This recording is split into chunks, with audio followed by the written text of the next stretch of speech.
Can everybody hear me? First of all, we'll start with that. I see some familiar faces. I'm so happy to have you all back in my class if you were in my class before.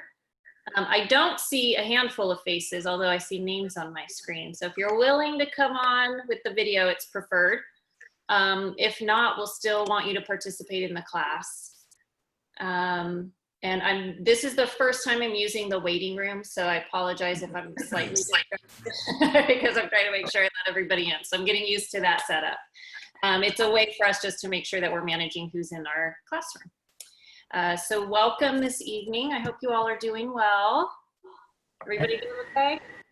Yeah, thank you. Crazy. I know you go from one class to the next. I'm feeling it too.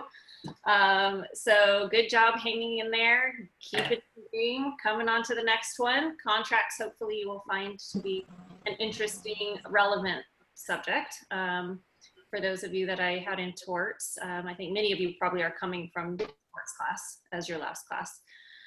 But what I'm going to do is I'm going to open up in prayer, first of all, and get us started that way. And then we'll do some introductions, get into some material. All right, let's pray. Dear God, I thank you so much for this time that we can be together from all different parts of the country. I thank you for the opportunity again to study law and just the systems that we have in place in the US, and that we can become better at our jobs, better in even our personal lives and all of the contracts that we deal with throughout just the course of daily life. And I just pray that you would give us insight and wisdom and help us to have an enjoyable time. I pray for anybody who's been ill or has had family members that are ill. I pray that you would touch them and heal. I pray for those who are mourning loss or who are suffering or struggling with other things. There's so many things going on right now. And I just pray that you would bring peace and resolution. And I pray that you would give us focus during this hour that we're together. And it's in Christ's name that I pray. Amen. So for those of you who I have not met before,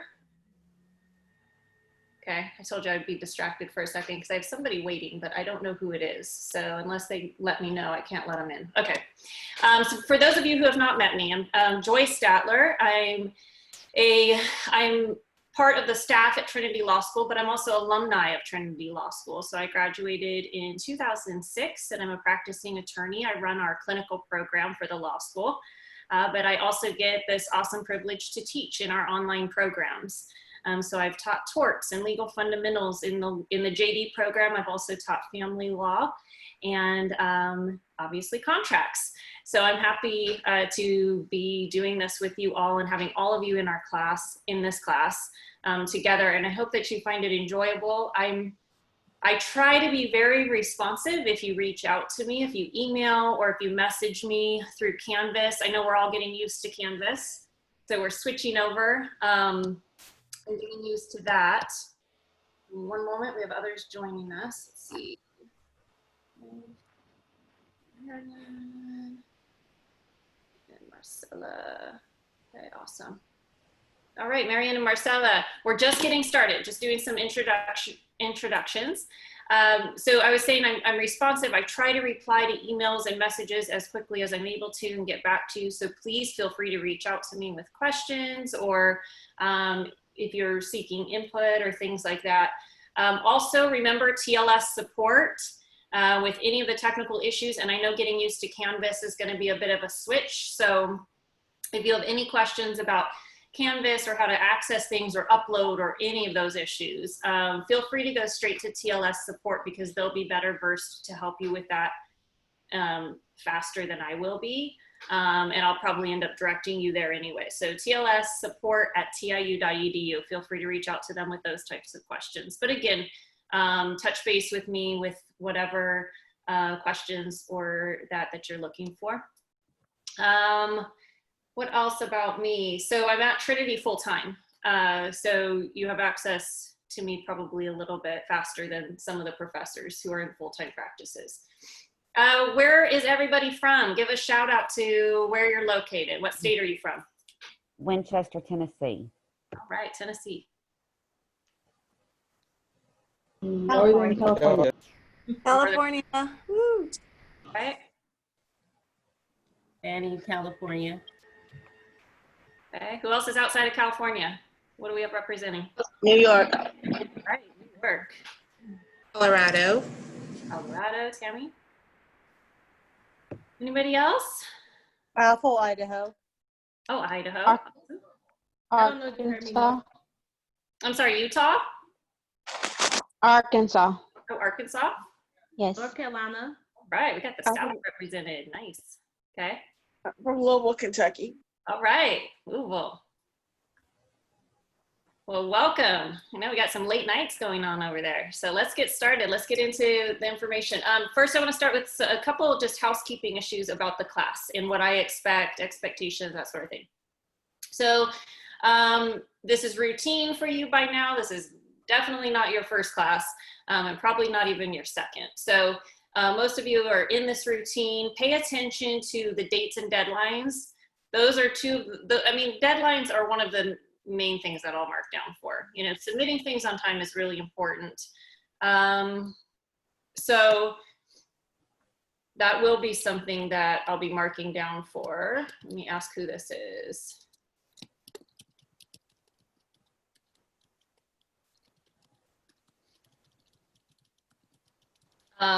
So know that, especially for discussion posts and media posts, deadlines are important. Discussion posts respond on 2 separate students' discussion posts in order to get credit for the 2 responses, okay? So you have 3 different things you've got to note. You have to note your own discussion post, when that's due in the topic, obviously, and then respond on 2 of your classmates. If I don't see you respond on 2 separate classmates' posts, not within your own discussion, because we want to really build a robust conversation, and that can only be done if you're responding on each other's posts.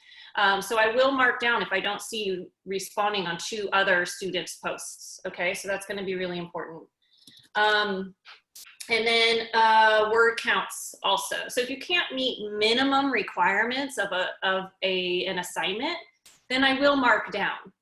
Where I give more latitude is on the discussion itself or your response itself, because most of this is arguable, right? These aren't formulas. We can apply some formulas sometimes, but there's room for opinion and discussion and argument. Friendly, thoughtful argument, but argument meaning there's 2 sides to these stories, or there probably wouldn't be some sort of a legal conflict, right? So all of that is something I'll be looking at, and I do read all of the posts, and I want to see that you're at least on point for what we're discussing, but I want to see that you're interacting with each other and that you're engaged, and play devil's advocate. You can play the other side even if it's not what you really feel, just to get the discussion, you know, going and have more robust discussion, because again, there's 2 sides to these. So that's important. This is master's level program. I'm looking for good grammar, good punctuation, proper citations. And so you guys are multiple classes into this program. And so I start getting a little bit more serious about grading on those things, because they're important. And when you're responding, especially on your discussion posts, it is tempting to answer like you're texting, and you very well might be responding from your phone or a tablet or something that just feels more casual. And so you may tend to respond more casually, but remember that this is a scholastic environment, and we're professionals, and I want to see you communicate in that way. So I may make comments on those sorts of things. I can't tell you how many posts I've read that have no capitalization, very little punctuation, and it feels like I'm reading a really long run-on text message, okay? So let's avoid those sorts of things. Make sure that you're professional in your interactions and how you're communicating. You'll notice in your media posting assignments that it gives you the call of the question, which is really, okay, what do we want you to discuss here? The assignment. But then it'll ask you, go through and use question, rule, application, conclusion style. What is that? That's IRAC. That should be familiar from legal fundamentals. Issue, rule, analysis, conclusion. We're studying legal concepts. And so again, they're arguable, and where the bulk of your education comes into play and sets you apart from those who have not been in a program like this, or particularly sets lawyers apart from others, is their ability to analyze a situation and tell you, okay, here's the rule or the law that we need to use to decide whether or not somebody is liable, or somebody should be found guilty, or those sorts of things under the law. And here's our facts and how we apply it to that law. Okay, does anybody have any questions on how to do that? Because throughout this, you're going to see that, and I'll probably comment on how you're analyzing and how you're structuring. And you'll find if you really follow a structure of issue, rule, analysis, conclusion, it guides your conversation and it guides your discussion. So I encourage you to think in those terms, and that is specified within your actual assignments. But I just wanted to point that out. I like on page 5 in our book, hopefully you've all gotten our textbook, there's also an e-version of it, the Short and Happy Guide. These are really great, succinct books, and I hope you've enjoyed reading in it so far. But on page 5, he says laws of society are not like laws of physics, okay? So again, they're not formulaic, but the legal skills require applying the rules to a set of facts. That's where your legal skills, and that's what this is all about, and that's what we're trying to hone. And so you'll see me comment on those sorts of things throughout the class. I will probably progressively grade harder on some of those, but I always tell you what I'm marking down for. So if you ever have a question on why you lost points, reach out to me, because I try to make it clear. I don't want to expect something that you don't know that I expect, right? So I do try to make it clear, and if it's not clear, reach out to me and I'll try to clarify. And in the beginning, I might note things that I even don't deduct points for. But if I'm noting it and I'm pointing it out, then I expect next time for it to get better. Okay, and so it's just to build this skill of analysis and legal reasoning and really being able to communicate well and communicate succinctly what you're thinking and why your analysis should be considered for a conclusion on the issue. Okay, so that's all you'll hear, thinking like a lawyer and those sorts of that sort of terminology, and that's what we're talking about. So if you have questions on it, let me know. Does anybody have a question right now on kind of just the general approach to that? Hopefully you're all fairly familiar with what I'm talking about. I have a quick question just in regards to our final papers. Yeah. I appreciate all your feedback. I had you last class and that was awesome. It helped me a lot. Okay, good. But in regards to the IRAC, so for our final papers, we always want to use that, right? If you're, yeah, so it sort of depends, and it doesn't have to be a strict IRAC. And frankly, even on that final project, I didn't mark down if there wasn't an IRAC used. Right. But when seems to be confusion on how to organize, right? Or if I notice that a student is sort of all over the place or talking about this issue and then coming back to it or things, so I'll suggest IRAC because I think it helps you really focus the direction of your argument.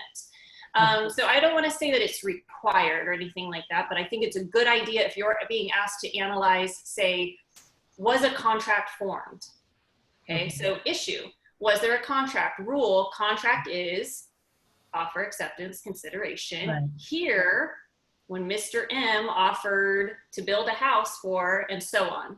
And see how that just guides the paper. Now, you don't have to do it that way because you could just have a general discussion. And there are some people even in law school who do what they call weaving. And it's kind of an art to be able to do it. But I think IRAC is just, it sort of lays out the formula for you. So if it's appropriate, use it. And you can reach out to me, as we do some of these projects and maybe send me a sample. I'm thinking IRAC would be a good approach to use. Here's what I'm thinking, issue rule, and maybe lay out a quick synopsis of what you're thinking and I can give you feedback. Okay, thank you. Okay. All right, so let's get into it then. What is a contract? I'm gonna have you guys speak up. We're gonna go generally over just the basics of what this unit is covering, which are the very beginnings of a contract formation. And then I wanna go through some examples where we can really wrestle with the concepts So I need you guys to be involved. I know you all are tired, especially those of you who just came off a final. I'm tired too, so don't make me talk all night, please. Let's get started. What is a contract? It's a legally binding agreement between either two or more parties that can be enforceable by law, Okay, just depending on what the contract's about. yeah. So who can tell me what's the difference between then a contract and just a promise? Just basic.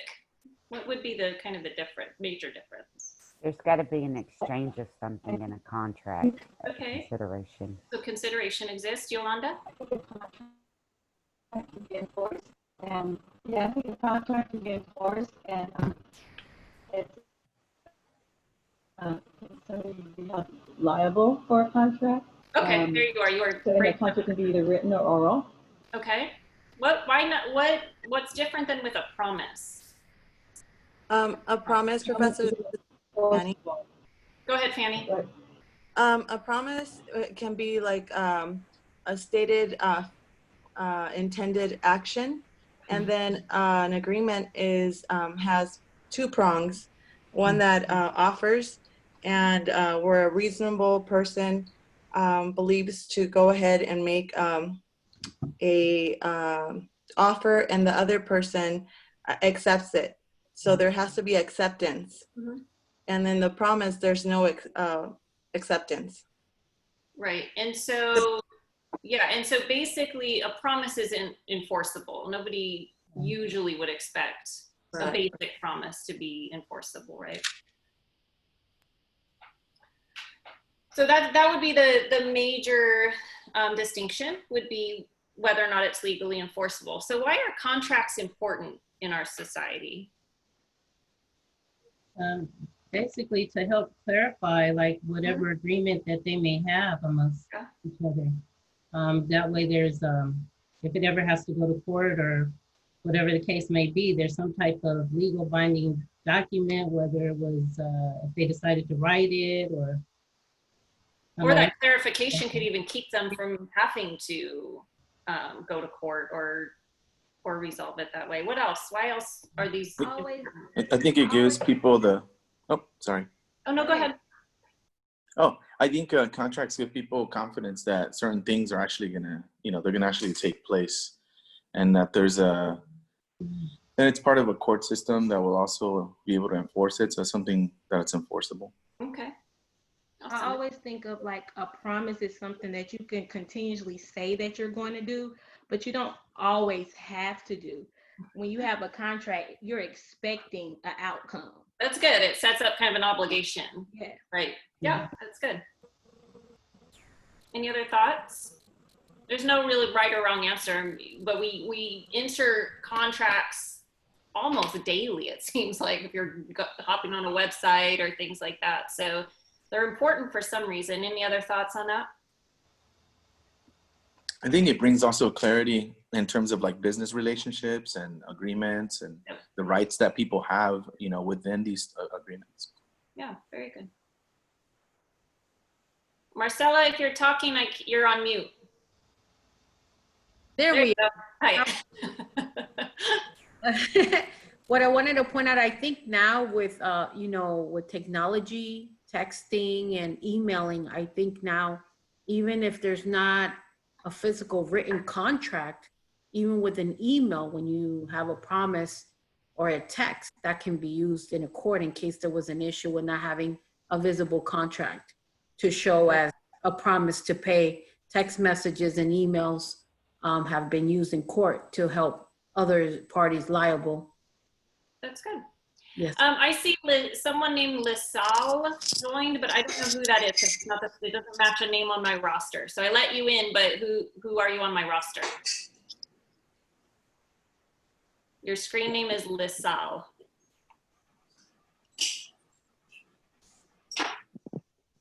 Can you hear me? I see you. Hi. What name do I have for you on my roster, if you don't mind? Lisa Butler.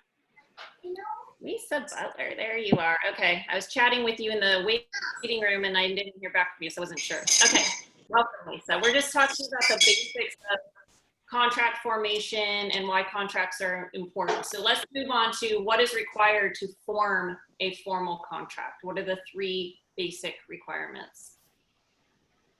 Offer, acceptance, consideration. Right. Offer, acceptance, consideration. You'll hear. Go ahead, Pamela. I think you're breaking up. Go ahead. Offer, acceptance, consideration. Agreements. You know what? I think the connection's a little bit slow, so we're having a hard time hearing you. But yeah, the 3 basic things are offer, acceptance, consideration. You're going to hear that a lot. We're going to move on to consideration in the next unit. So tonight we're really going to focus on offer and acceptance. So somebody tell me what's an offer? What is that part of the whole setup of a contract?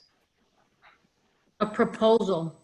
When you send a proposal of a sale of goods, Okay. a proposal to see if you can enter into a consideration.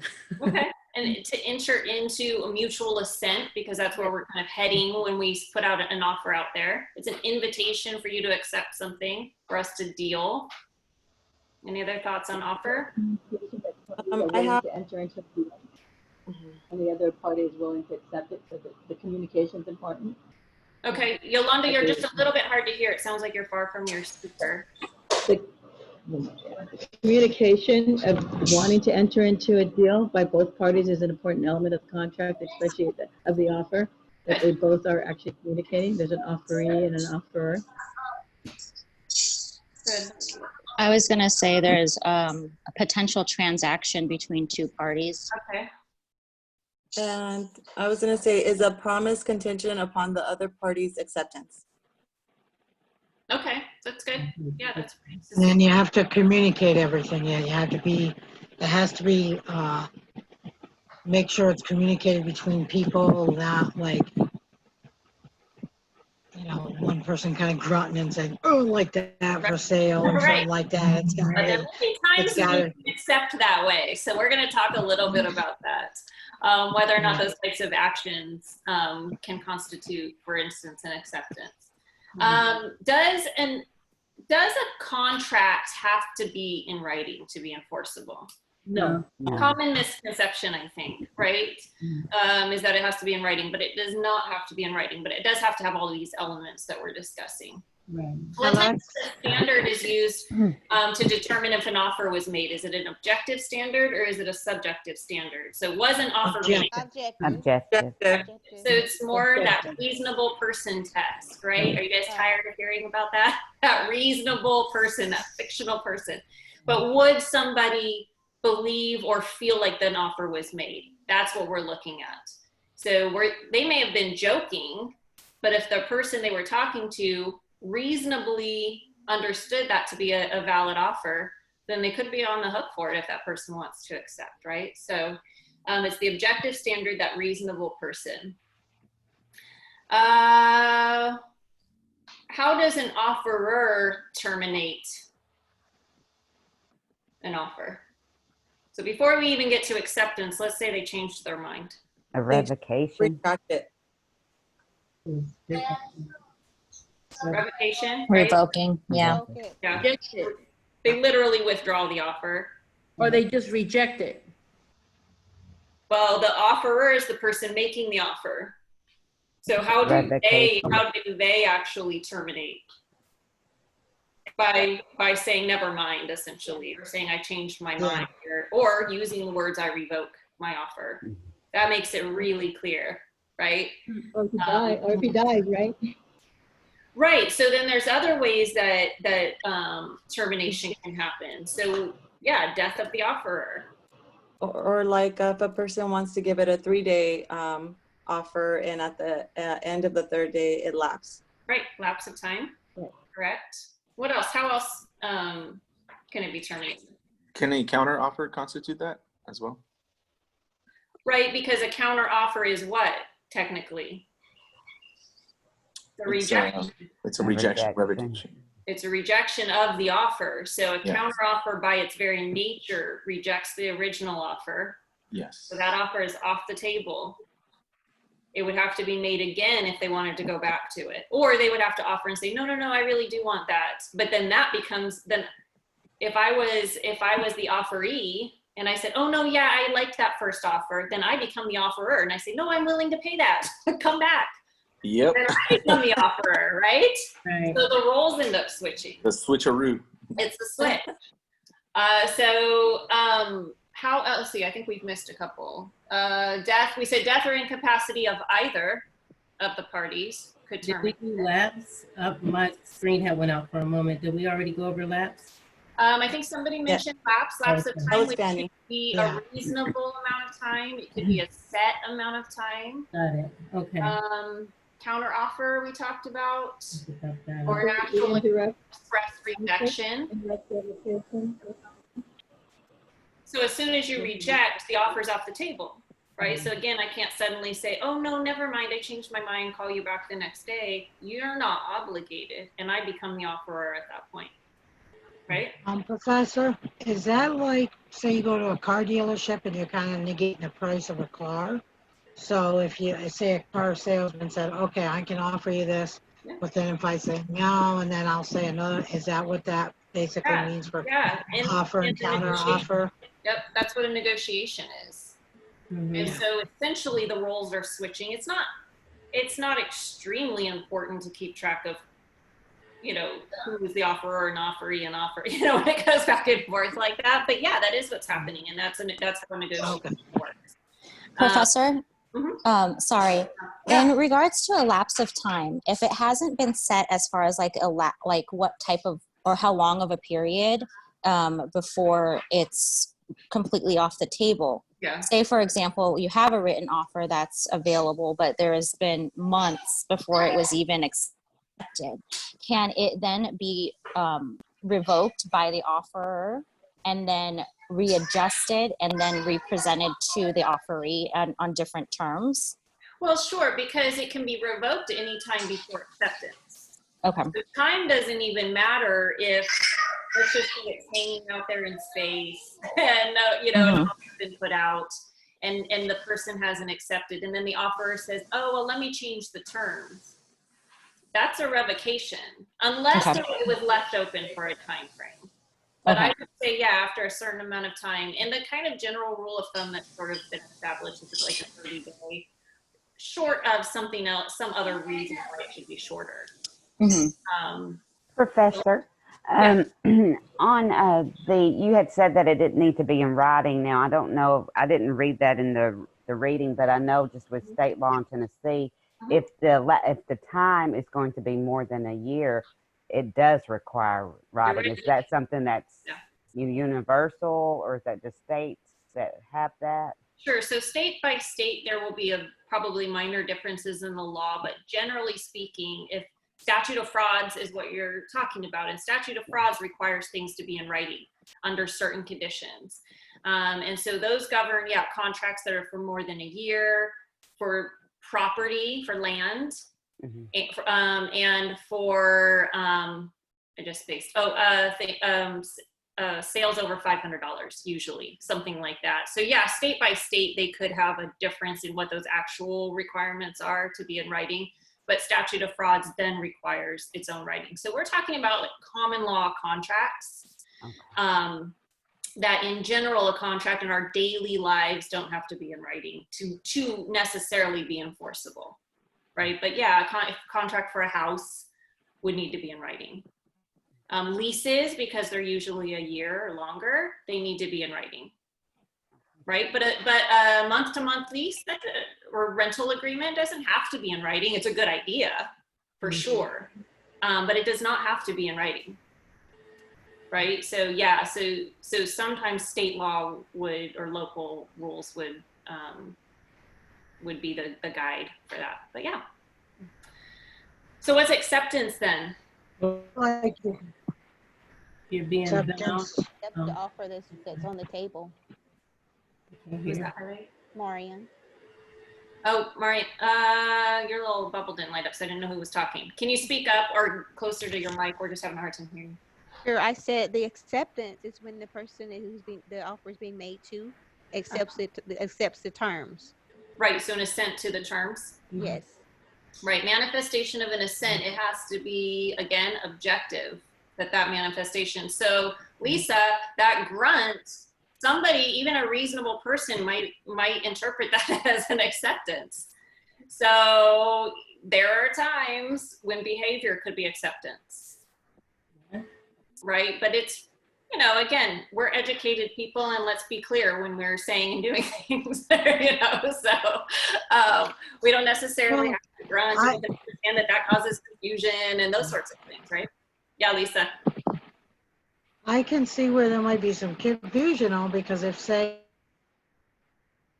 paired and they can't verbalize, but they might, like if they don't really read lips that well and the other person they're making an offer to is in the sign language, unless they do put it in writing, I can see where that might be a little bit of a confusion, Sure, and it might cause misunderstanding, or it might be what they can go back to show that there was not a meeting of the minds, as we talk about. There wasn't a mutual assent, because they were just not meeting on all the terms, or the important terms. Okay. Right? I have a question. I have a question. Yeah.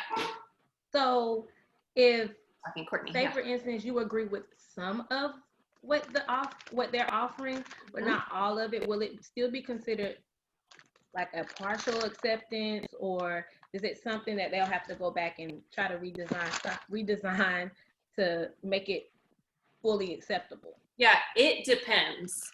You probably all love hearing that phrase too, but it depends. It depends on what we're talking about, how important that detail is to the formation of the contract, and probably in general, more often than not, it's going to be considered a counteroffer. Because if you're changing any of the terms, it's likely that negates the offer and becomes a counteroffer, right? So, but if you say, if I offer you something for delivery on Wednesday and you say, Wednesday's bad for me, can we do it on Thursday? Okay. That may or may not actually be a revocation or a rejection of the offer. Gotcha. Okay? Because that may or may not be an important term. Okay.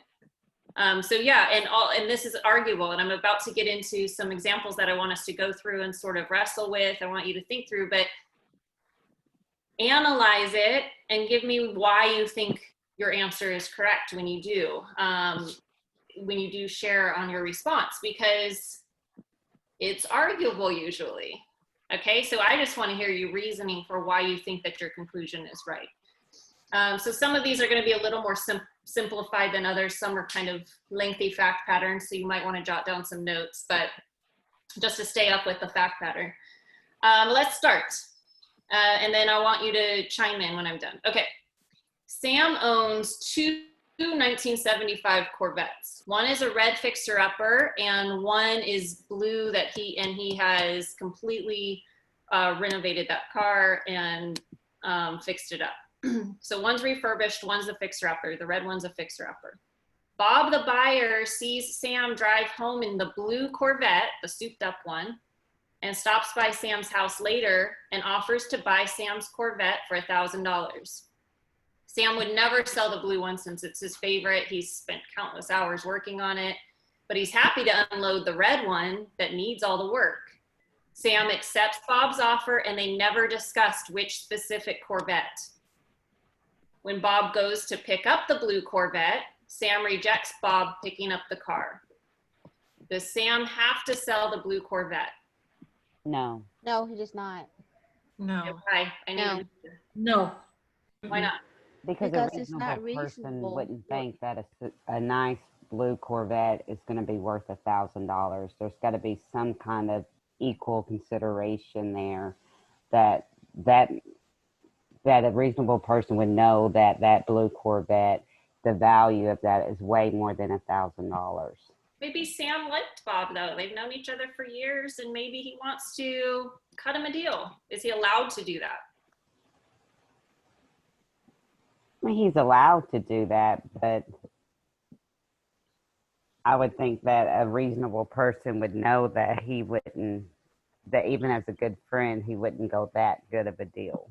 Okay, what's the argument that that he does have to sell it? Give me an argument that he would have to sell it. I was curious, and maybe I didn't hear it in what you stated, but was Bob aware that Sam had 2 Corvettes? Probably not. The one, right? Yeah.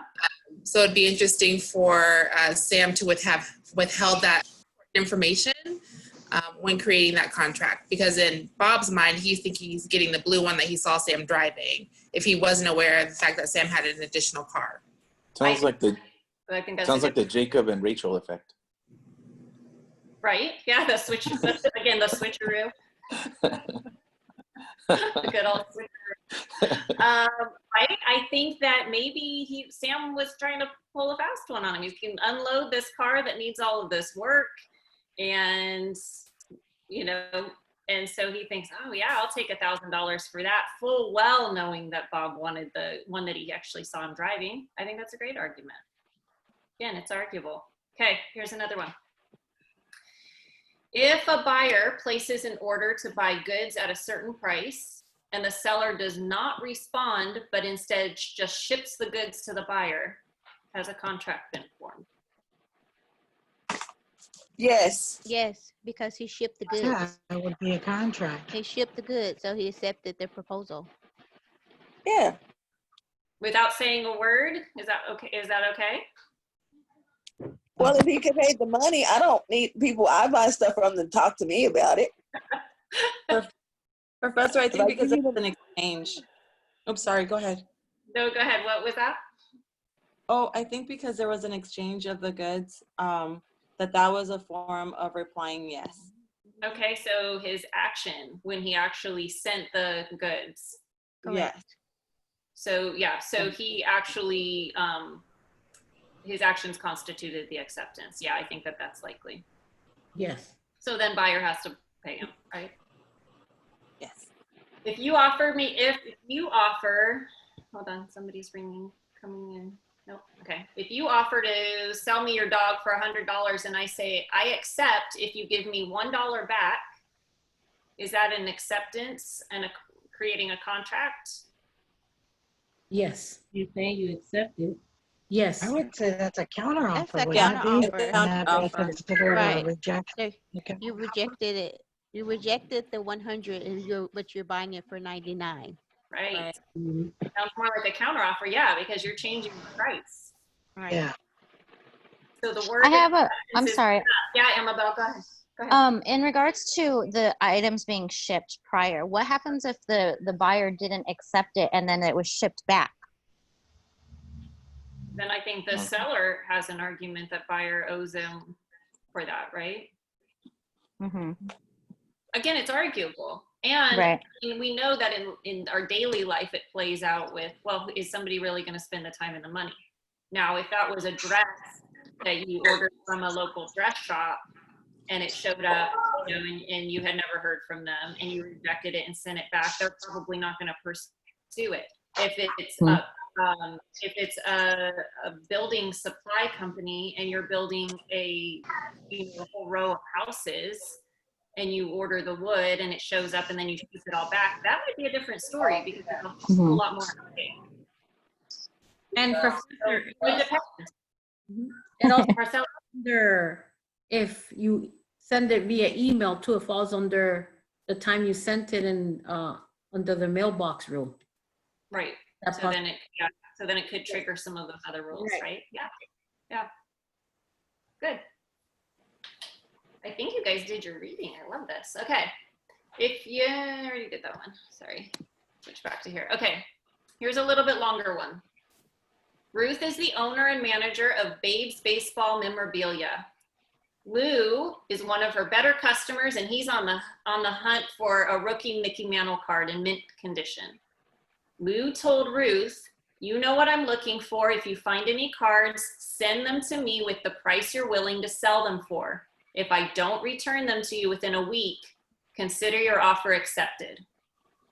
Later on, Ruth finds that mint condition Mickey Mantle rookie card and she mails it to Lou with a proposed price of $5,000. Lou does not return the card. Is there a contract? Yes. Mhm. Yes, there is. I think there is, yes. Why? If he kept it past the week, where he said that he did not return it within the week, that it was accepted. So if he never returned it, it was obviously beyond that week. So yes, that is a. He had already given her very clear indication what his silence meant, right? Right. They had terms. They both agreed to the terms of the contract, and the detailed information on that contract took place. The only arguable that he could make was that he never received the item. Lost your sound, Fanny. Oh, I'm sorry. The only argument that Lou could have is actually having like physical proof or some sort of either in writing from the post office that it was never delivered and that someone else received it, like a neighbor or something like that. That's the only way I think that he would be able to get out of that. Okay, yeah, and we'll get a lot more into defenses later to termination of a contract and all of that. But yeah, but was a contract formed? Yes, absolutely. Yes. Yeah. Probably. Yeah, because I think under these circumstances. Go ahead, Lisa. There was an offer and agreement. That in the scenario you just gave, he said that if he didn't return the card, then consider an acceptance. So he did the lady did the offer with the baseball card, sent it to him, and he didn't return the card, but he said it would be an acceptance. So I would say, yeah, then definitely a contract was formed. So too, Yolanda, you have something to add? Oh, I was just going to say that, they have reached an agreement on specific terms and directives. And so because of that, the offer was formed as well. So they had that understanding for this transaction. Triggered his acceptance when. It's really fun because just like a little fun note, that's the way Nordstrom's operates with movie studios. So when I used to work for Nordstrom's, we used to let actors and all people within, whatever movie they're making or series, they could borrow their clothes, but if you never returned it back, you automatically purchased it. We assumed it, so they would just charge the studio for the clothing. But there was a certain amount of time that they had, or yes, they had a turnaround time that they had to return those clothing. If they didn't return the clothing, you owned it. Interesting. That is interesting. Fun fact.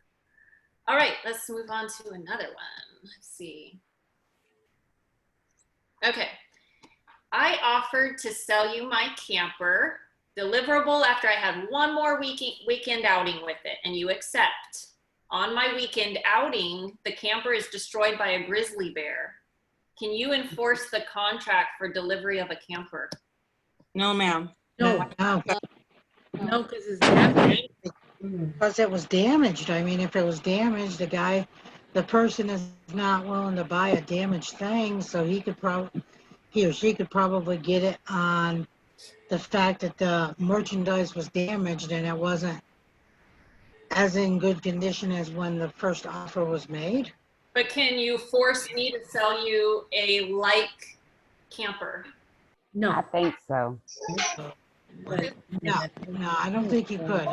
Unless it's a grizzly bear damaged camper. I think you probably could indicate that a camper was owed based on the fact that there was offer acceptance.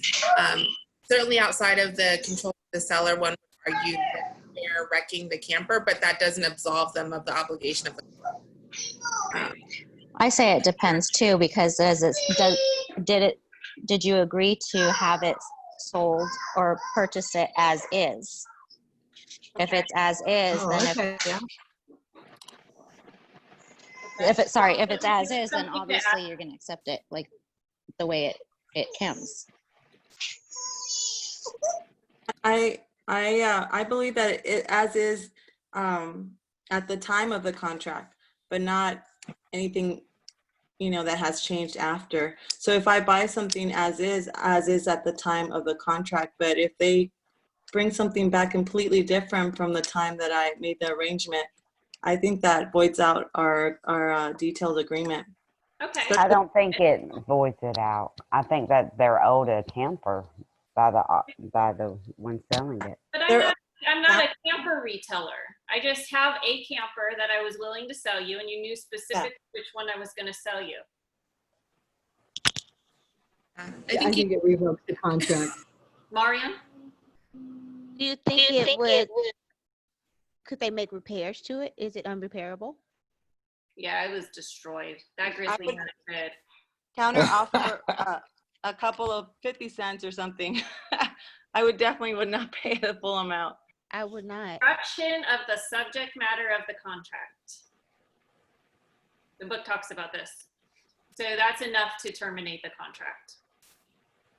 Okay, because we were talking about, we had an agreement for a specific camper. It was something out of both of our hands. So when a grizzly, and you knew I was taking it away for another weekend. So I think that probably gets rid of my obligation to provide you with a camper, because I don't know that the law anticipates me having to then go out and find another one for you, right? So it's like acts of God and stuff that happen. Right. So it actually was so the actual subject matter of the contract was destroyed. Okay, here's a long one. This is from an 1893 case, and in a JD program, this is one of the first contracts cases you get. Carlisle versus Carbolic Smoke Ball. If you took contracts in law school, this is familiar with. Hold on, somebody's trying to get in our room. Let me see. Okay. The defendant, the Carbolic Smoke Ball Company of London, placed an advertisement in several newspapers in November of 1891. They said that their product, the Carbolic Smoke Ball, when used 3 times daily for 2 weeks, would prevent colds and influenza. The makers of the smoke ball additionally offered a $100 reward to anyone who caught the flu while using their product, guaranteeing that the reward would be given, stating in their advertisement they deposited $1,000 into a bank account to show their sincerity. Plaintiff bought one of the smoke balls and used it as directed. Several weeks after she began using the smoke ball, she caught the flu. Well, was it an enforceable contract? Was it an enforceable offer? Because now she wants her money because she caught the flu. I would say yes, because they guaranteed that. I know you can't really guarantee if someone can get the flu or not, but they guaranteed they could. They did. If she did, they could give her the money at least. They owe her the money at least. Okay, what if I have an advertisement on the side of my pizza parlor that says "World's Best Pizza"? That's like a puff, That's basically. your opinion. It's basically advertisement language to sell your product. What about the reasonable person? Go ahead, Tammy. Well, I was just thinking about the reasonable person standard associated with creating a contract. Certainly, I guess one could try to argue that they reasonably believed that they would in fact not catch the flu based on the advertisement. But the reality is anyone can catch the flu. So most people would maybe not believe that as true advertisement, but nothing more than trying to push a product. Okay, yeah, so and that's exactly what they argued, right? Is no, that was just puffery. That was just our advertising. Who would believe that? Why did the court not settle with them, though? The court actually ruled for the plaintiff who got sick. Why do you think? What was different about it? Let me read just a small section. So they offered a $100 reward to anyone who caught the flu. They guaranteed the reward by stating that they had $1,000 in a bank account to show their sincerity. She bought it, she got sick, and she sued them for the money. It was because they put that money up. Right. Like in a that was like an account. extra step, right, Shannon? Yeah. So there's this extra step that shows that they really intended somebody to believe and trust that claim. Mm-hmm. So it's like they, yeah. So it's like they put the money up in as a good faith, right. Off, for their offer.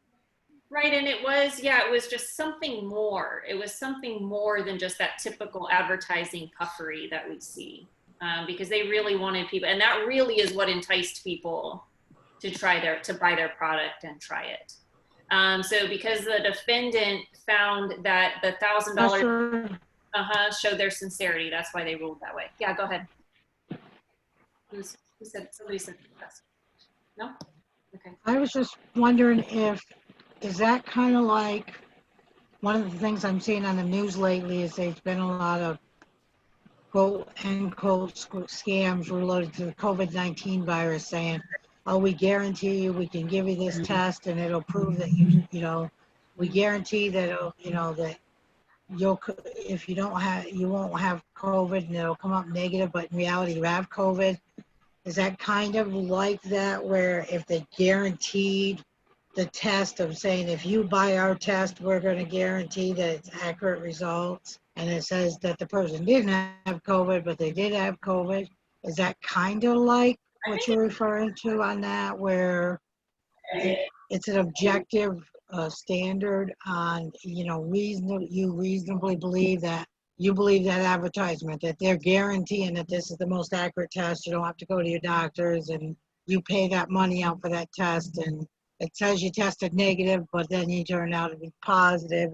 Is that something similar to what you're referring to? Well, and that sounds almost like an warranty we learned about, right? Where they're actually saying, yeah, here, we're going to warranty it for this purpose. And then when they don't deliver on that, then they're probably going to Okay. Yeah, so it's similar. And the rule of the law in this case considers whether an advertising gimmick, the promise to pay $100 to anyone contracting influenza while using their carbolic smoke ball, can be considered an express contractual promise to pay. Correct. Yeah, and that's what the court found, especially because they went that extra step that really made it seem like a sincere promise and not just puffery. Correct. Yep. So I list an item on eBay with a buy now price. Is that an offer or an invitation for an offer usually? Invitation for Invitation. So I list Invitation. ways to list on eBay. You can list with a buy now price. So I can say here, buy my If you buy $50. If you buy now, I'm sorry. If Go you ahead. buy now, hit the buy now button. Shouldn't you be able to get it off That top? sounds like an offer, doesn't it? No, Yeah, it's an offer because An offer. yeah. But if, Unless it says something like bid, if it doesn't say bid and it say buy now, that's an offer. I'm accepting. I want my stuff. So when you have a listing on eBay, you can have it up there two ways, right? You can say best offer or buy now. Those are probably two separate things going on. I think one constitutes an offer because if you click that buy now button, I have to deliver on that offer, right? But if you bid on it, we're not there yet because I haven't accepted your offer, right? You become the offer when you're bidding, right? So look how we interact with this on a daily basis. I don't do eBay much, but we deal with this on OfferUp. We deal, in all of those other types of yard sale apps. This is what's going on all of the time on there is we're dealing with contracts issues. Okay, we're running short on time. Let me give you one more. Let me see if I've got another good one left. Okay, Alfred posts a $50 reward on the Nextdoor app for anyone who finds his lost cat, Felix. Susan sees the posts, she recognizes Felix, and she returns Felix to Alfred and asks for the reward. Was a contract created? So she saw his post, she recognized Felix, and she delivered him. Was a contract created that he has to give her the reward? Yes. If it is Felix, yes. Yes, Professor. I believe so. Same facts, but Tom did not see the post online. He found Felix, used Felix's caller information to return him to Alfred. The next day, Tom sees the post on Nextdoor and calls up Alfred for the reward. No, on that one, no. Because Nope, it's if not he a didn't see contract. the post and he I found love the it. Felix. Yeah, why not? Because he didn't The claim post, it. well, what does that mean? Why legally does that matter? There was no Because he wasn't consideration. informed He of the had contract details. Yeah, there's no acceptance. working. Consideration. Acceptance consideration. requires what? Consideration. What is it? When Consideration. you're accepting something, you assent. Offer and accept and put Assent it in. to the offer. But there was no ascension to an offer. right? Because he just happened upon the cat. He happened to figure out how to return him. Now, is there an argument that probably Tom should give him the reward? I think Tom should give him the reward. I think there's a public policy argument that he should give him the reward. It would be Morally, he probably should. Morally, he probably Like morally, you should probably give him the reward because he did find Felix. right. But legally, I don't think you could enforce that as a contract because there was not any acceptance because he didn't post it until the following day, if I understood you right. He didn't see it. He Yeah. didn't see the post. So I think if the letter of the law is followed, you're correct. But yes, morally, he probably should give him the reward. Right? That's the stickiness of all of this, isn't it? All right. So this week you're going to be finishing up on offer and acceptance. You have your discussion posts, your responses, and then you have your quiz also. All of the quiz answers can be found within your text. And you can use your text. So I encourage you to use your text. But I hope you enjoy this book. If you haven't spent much time in it, it's very concise. It's humorous, and I think it makes it really clear what we're talking about. And then next week, you'll be moving on to consideration. And then our next live session, you know what? I didn't write down the date, but we have this nice feature in our Canvas class. It's the end of July. It's week 5, I believe. Anybody correct me on that? It's week 5. So we'll be back again. Is that right? I think it's July 28th. Yeah, I think it's the 5th week. So July 28th. So we'll be back same time. I'll send out a reminder, but reach out to me. I look forward to hearing from you all over the next couple weeks. I don't like that we don't get to see each other's faces very much, but reach out. We'll be in touch. I do give you feedback, so hopefully it'll be helpful, and we'll be in touch. Yes, Professor. Professor. All the Thank you so much. Oh, what's that, Marcella? I appreciate all the feedback you gave us. Thank you. Oh, thank you. It's very helpful. Good, I appreciate that. Thank you for saying that. Awesome. All right, guys. Okay. We'll talk Thank you. soon. Have a great week. Bye, you too. God bless you, Professor? Thank you. Have a good day now. Bye, everyone. Professor? Yes. I had a question in regards to the intro videos. That are we supposed to still post a personal intro video?